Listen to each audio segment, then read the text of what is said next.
আরে পরে এসে কবজি ডুবিয়ে খাবো, এত চিন্তার কি আছে? একটা ভালো কাজ তো হলো। মিষ্টি তো খাবোই, মিষ্টি না খেয়ে যাবো কোথায়? কি বলো তো, তুমি তো সকালে আমাকে একবার বলবে যে এইসব সম্পত্তি নিয়ে সইপত্তর হবে, তাহলে আমি বাড়ি থেকে মিষ্টি নিয়ে আসতাম। আর এখানে বসে বসে যখন সম্পত্তির সব রেজিস্ট্রেশন হয়ে গেল, তখন তুমি ওনাকে একটু মিষ্টি খাওয়াবে না?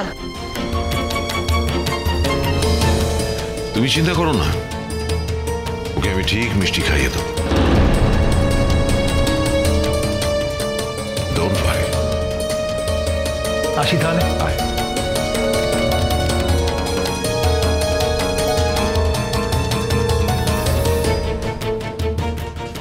নতুন?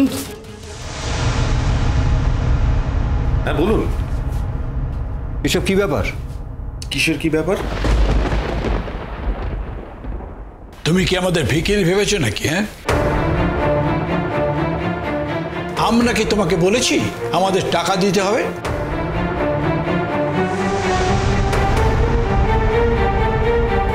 নতুন কাকু,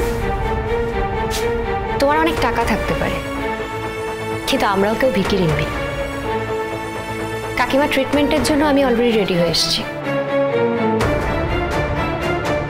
আর কাকিমার মতো মানুষের ট্রিটমেন্ট যদি আমি করাতে পারি, তাহলে আমার অনেক পুণ্য অর্জন হবে।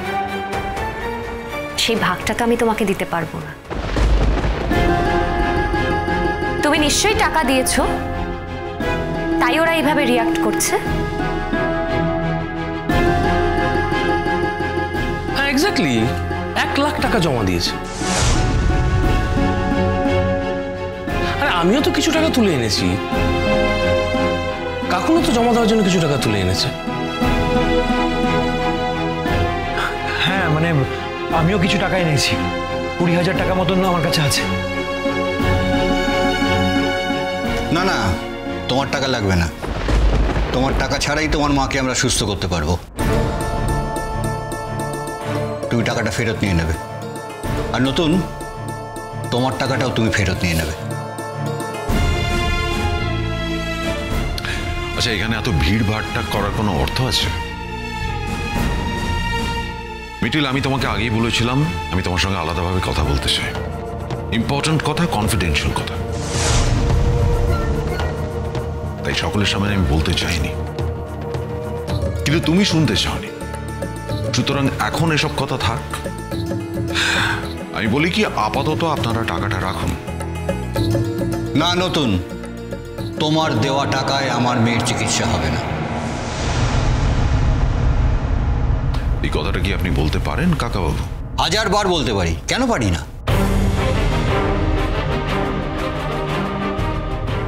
কি নিয়ে ঝামেলা হচ্ছে রে? আমার মনে হচ্ছে নতুন কাকু বোধহয় টাকা পয়সা দিয়ে দিয়েছেন।